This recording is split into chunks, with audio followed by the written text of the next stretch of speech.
رب اشرح لي صدري ويسر لي أمري واحلل عقدة من لساني يفقهوا قولي فيومئذ لا يعذب عذابه أحد ولا يوثق وثاقه أحد يا أيتها النفس المطمئنة ارجعي إلى ربك راضية مرضية فادخلی فی عبادی وادخلی جنتی۔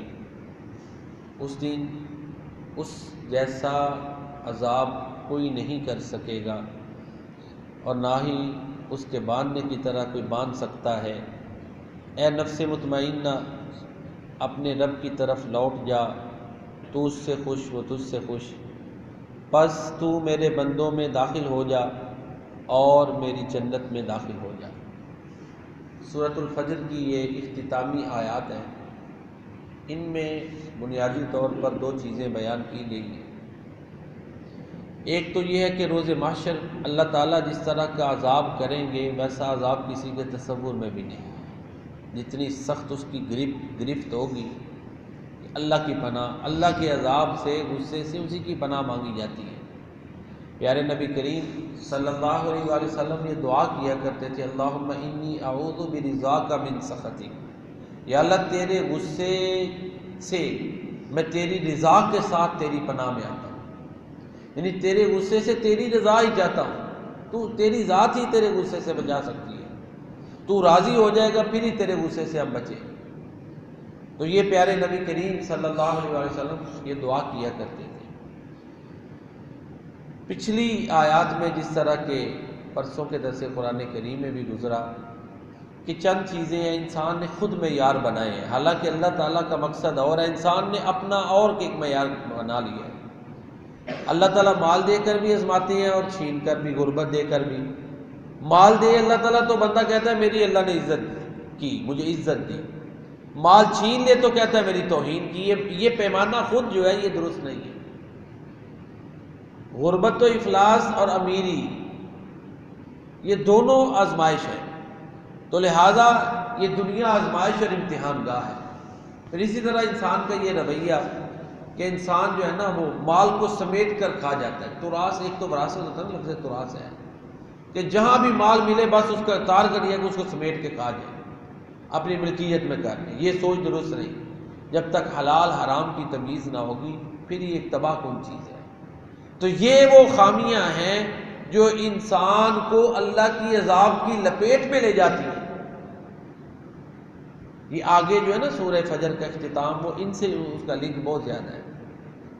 اسی طرح مال کی اندھی محبت، تو یہ رویے انسان کو بھی درست کرنے چاہیے تاکہ وہ اللہ تعالیٰ کی پکڑ سے بچ جائے۔ اس کے بعد آخری آیات میں اللہ تعالیٰ فرماتے ہیں، یا ایتھا النفس المطمئنہ، اے نفس مطمئنہ۔ دیکھیں جس میں اللہ تعالیٰ کی ذات پر قناعت ہو، جو اللہ کے فیصلے پہ راضی ہو، اس میں اطمینان ہوتا ہے، تسکین، قلبی سکون ہوتا ہے۔ تو قلبی سکون جس کو حاصل ہوگا کہ وہ نیکیاں کر کر کے اس کیفیت میں ہوگا کہ اللہ کی رضا پہ وہ راضی ہے، گلے شکوے نہیں ہے، یہ نہیں کہ کوئی ایک چیز آ گئی تو اس میں سمجھے گا میری توہین ہے، نہیں۔ جب اس سٹیج پہ نفس کی کیفیتیں ہیں نا، دل کی حالتوں کے لحاظ سے اس کے نام ہیں۔ اگر دل کی حالت یہ ہے کہ وہ گناہ کر رہا ہے اور خوش ہو رہا ہے تو نفس امارہ ہے۔ اگر دل کی حالت یہ ہے کہ وہ گناہ بھی کر رہا ہے، دل اس کو ملامت بھی کر رہا ہے تو لوامہ، یہ قدرے بہتر ہے کہ اس میں ایک جنگ جاری ہے، غلطیاں ہو رہی ہیں، ساتھ ملامت جاری۔ اور ہماری حالات جو ہماری زندگی ہے وہ زیادہ تر ایسی ہے، غلطیوں سے، گناہوں سے لتڑی ہوئی ہے، لیکن اللہ تعالیٰ چلو توبہ کی توفیق دیتے ہیں۔ گناہ کو گناہ تسلیم کرنا، غلطی کو غلطی تسلیم کرنا، یہ بھی اصلاح کی طرف ایک پہلا قدم ہوتا ہے۔ جب کوئی غلطی کو غلطی نہیں مانتا، اس کو جسٹیفائی کرتا، اس نے اصلاح کیا کرنی؟ تو پھر تیسری سٹیج وہ ہے کہ غلطیوں سے بچا ہوا ہے اور قناعت پر ہے، مطمئن ہے۔ یہ آخری درجے کی سٹیج ہے جو قلب کی، اور سب سے اعلیٰ یہ حالت ہے۔ تو جب اس درجے پہ انسان پہنچتا ہے تو پھر اللہ تعالیٰ کی طرف سے یہ اس کو ریوارڈ ملتا ہے کہ ارجعی الی ربک راضیۃ مرضیہ، اپنے رب کی طرف لوٹ جا، وہ تجھ سے راضی تو اس سے راضی، دونوں طرف سے رضا۔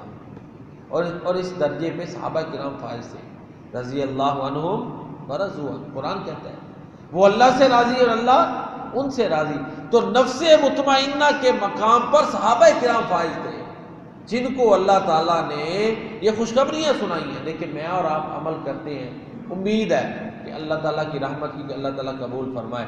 سرٹیفکیشن نہیں ہے، سند نہیں. سند ہے تو صرف صحابہ کی.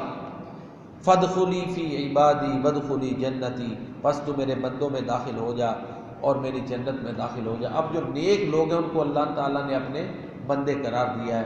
تو سورہ فجر کا اختتام جو ہے وہ بڑا پیارا ہے اس حوالے سے کہ جو بندے فرما بردار ہیں ان کے لیے ایک بہت بڑی خوشخبری اس سورہ فجر کے آخر میں سنائی گئی ہے کہ جن کے دل اللہ کے فیصلوں پہ راضی ہیں، جو اللہ سے خوش رہتے ہیں.